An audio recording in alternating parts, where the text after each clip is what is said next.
guys, kembali lagi di Market Insight.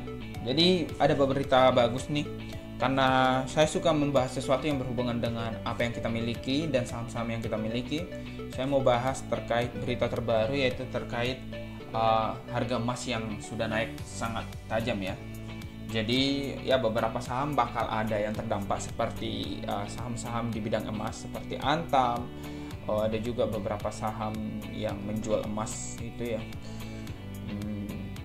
Pernah saya invest juga, itu yang ada pensiunan polisi, saya lupa, nanti saya cek lagi. Nah itu biasanya retail penjualan emas akan meningkat. Nah apa hubungannya dengan yang saya ingin bicarakan hari ini adalah kenaikan harga emas ini cukup signifikan.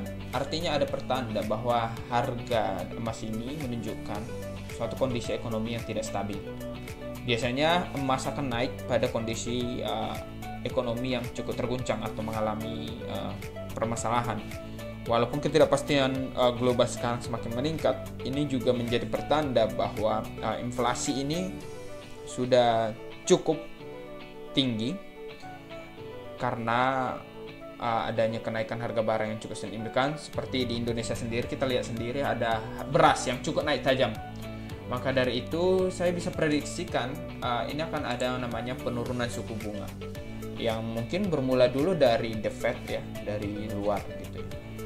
Dari luar baru masuk ke Indonesia akan diturunkan. Nah, ketika harga suku bunga, biasanya teman-teman, harga suku bunga ini akan mempengaruhi beberapa sektor seperti properti, perbankan, itu akan terpengaruhi. Nah, ini menjadi sentimen yang bagus ketika suku bunga itu properti bisa naik juga, dan kemudian ini juga meningkatkan daya beli karena orang-orang tidak mau lagi masukkan uang ke bank karena suku bunganya turun. Jadi mereka lebih suka menyimpannya di aset yang lain ataupun membelanjakannya. Itu sih. Dan ini juga menjadi pertanda yang bagus bahwa suku bunga akan meningkatkan kredit yang akan semakin bertambah. Itu sih kalau jika suku bunga turun. Jadi hanya dua hal ini yang ingin saya beritakan.